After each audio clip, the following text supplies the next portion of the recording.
आप परमेश्वर से अपनी आशीषों के लिए प्रार्थना कर सकते हैं, लेकिन वो आशीषें जो आपके भले के लिए हो, जिससे दूसरों का भी भला हो। हालेलुया। जेलसी में आके की हुई प्रार्थना आपके जीवन में कोई जवाब लेकर आने वाली नहीं है।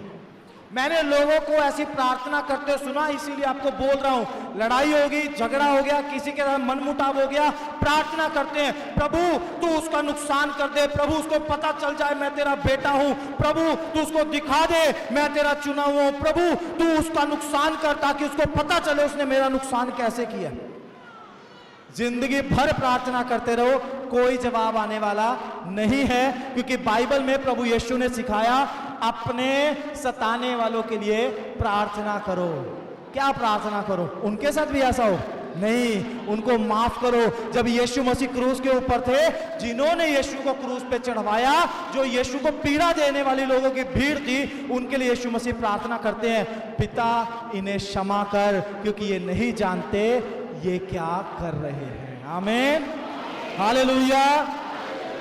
दूसरों को माफ करने के लिए, उनकी आशीष के लिए प्रार्थना करनी है, उनके नुकसान के लिए प्रार्थना नहीं करनी। आमीन। याबेस बोलता है, भला होता तू मुझे सचमुच आशीष देता। आप अपनी ब्लेसिंग के लिए प्रार्थना करो। बहुत सारे लोग सोचते रहते हैं, काश प्रभु मेरे जीवन में ऐसा कर दे, काश मेरे जीवन में ये चमत्कार हो जाए, काश मुझे अपना घर मिल जाए, काश मुझे गाड़ी मिल जाए, काश मेरे काम बन जाए। काश नहीं करना, प्रार्थना करनी है, प्रभु आप मुझे अपने घर की आशीष दो, प्रभु आप मुझे अच्छा स्वास्थ्य दो, प्रभु आप मुझे इस बीमारी से चंगा करो, प्रभु आप मेरे दुख को दूर करो, प्रभु आप मेरी समस्याओं को खत्म करो। आमीन। आप प्रार्थना करेंगे, परमेश्वर आपकी प्रार्थना का जवाब जरूर देगा, क्योंकि परमेश्वर का वादा है, मैं तुझे आशीष दूंगा, तेरा नाम महान करूंगा और तू आशीष का मूल होगा। Hallelujah, hallelujah. परमेश्वर ने आपको आशीष देने के लिए बुलाया और आप भी आशीष पाने के लिए ही प्रार्थना कर रहे हैं। जरूर जवाब आएगा, जरूर आपका जीवन प्रभु यीशु के नाम से आशीषित होगा। आमीन, हालेलुया। दूसरी प्रार्थना याबेस करता है, तू मेरे देश को बढ़ाता। सिर्फ अपने लिए प्रार्थना नहीं कर रहा, अपने देश के लिए प्रार्थना कर रहा है। आमीन। इसका मतलब क्या है? उसको अपने देश के लोगों की चिंता है, उसको अपने पड़ोसियों की चिंता है, उसको अपने रिश्तेदारों की चिंता, उसके देश में जो लोग रहते हैं उसको उनकी चिंता है कि वो भी आशीषित होने चाहिए, उसका देश भी तरक्की करे। इसके लिए याबेस प्रार्थना करते हैं। आज मसीह लोग सोए हुए बैठे हैं, सेल्फ सेंटर्ड प्रेयर्स हैं, सिर्फ और सिर्फ खुद के लिए प्रार्थना करते हैं। ना रिश्तेदारों की परवाह, ना पड़ोसियों की परवाह, ना शहर की, ना देश की। हमें अपने देश के लिए, अपने शहर के लिए, अपने गांव के लिए, अपने मोहल्ले के लिए, अपने पड़ोस के लिए, अपने रिश्तेदारों के लिए भी प्रार्थना करनी चाहिए।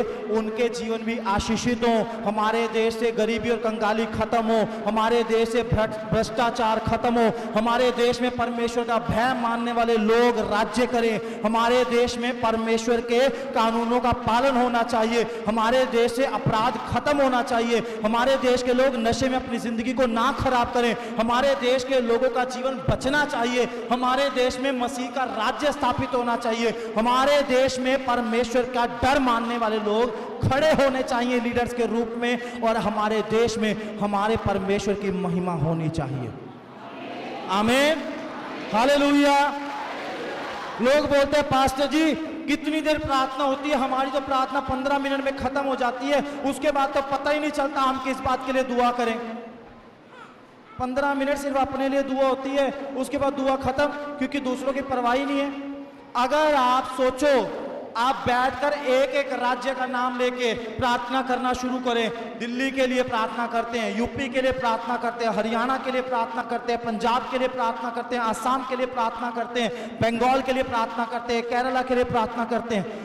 एक एक राज्य का नाम लेके प्रार्थना करोगे कि नशे का पाप खत्म हो, व्यभिचार का पाप खत्म हो, लोग बुरे काम करना छोड़ें, मर्डर बंद हो, चोरी चकारी बंद हो, लोगों के जीवन बचें, लोग मसीह को जाने, लोग उद्धार पाएं। अगर आप एक एक बात के लिए प्रार्थना करने बैठोगे, सुबह से शाम हो जाएगी, आपकी प्रार्थना खत्म नहीं होगी। हालेलुया। और अगर आप दूसरों के लिए प्रार्थना करने वाले हैं, परमेश्वर आपकी सुधि लेने वाला है, क्योंकि बाइबल में लिखा है जो दूसरों की खेती सींचता है उसकी खेती अपने आप सींची जाएगी। आमीन, हालेलुया। आप दूसरों के लिए प्रार्थना करने वाले हैं, आपकी हर प्रार्थना का जवाब जरूर परमेश्वर से आएगा, क्योंकि परमेश्वर स्वार्थियों की प्रार्थना नहीं सुनता। आप स्वार्थी हैं, सिर्फ अपना ध्यान रखते हैं। स्वार्थी नहीं बनना, दूसरों का भी ख्याल रखना है, दूसरों के लिए भी प्रार्थना करनी है। क्या पता आपकी प्रार्थना से किसका जीवन बदल जाए। आमीन। आप सब यहां बैठे हो ना, आज जब गवाहियां चल रही थी तो एक बहन ने गवाही दी, मुझे उन्होंने बताया था तो मैं अपने बेटे को यहां पे लेके आई, तो मेरे बेटे के लिए प्रार्थना हुई और मेरे बेटे ने नशा छोड़ दिया। सुनी गवाही आपने? सालों साल से नशा था, इलाज करवा रही थी, जो जहां बोलता था वो चल पड़ती थी। सोचो, हम यहां दुआ करते हैं, प्रभु जो लोग नशा करते वो नशा छोड़ दें। करते हैं ना दुआ, प्रोफेसी होती है ना, प्रार्थनाएं होती है ना। आप में से किसी एक ने उसको बता दिया कि किसी का भला हो जाए, और देखो परमेश्वर का धन्यवाद हो, परमेश्वर ने सचमुच में उसका भला कर दिया, उसके बेटे का जीवन बदल दिया। आमीन।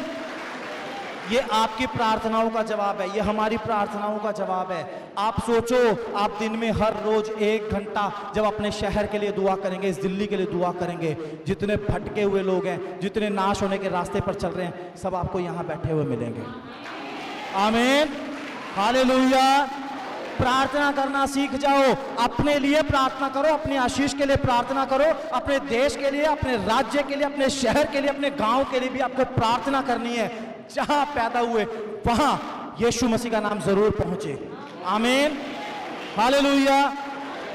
बहुत सारी ऐसी जगहें हैं हरियाणा में और यूपी में, बाकी तो देश में बहुत दूर बोल रहा हूं, ये बिल्कुल नजदीक बता रहा हूं। यूपी और हरियाणा में आज भी ऐसे कई गांव हैं जहां पर कोई यीशु मसीह को नहीं जानता, जहां यीशु मसीह का नाम ही नहीं पहुंचा, जहां अभी तक सुसमाचार ही नहीं पहुंचा।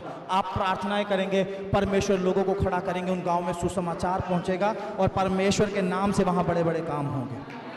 आमीन, हालेलुया। सभी भाई बहनों को जय मसीह की। अगर आप दिल्ली या दिल्ली के आसपास रहते हैं तो आप सब जरूर आएं लिविंग ग्रेस चर्च दिल्ली में। अधिक जानकारी के लिए दिए गए नंबर पर संपर्क करें।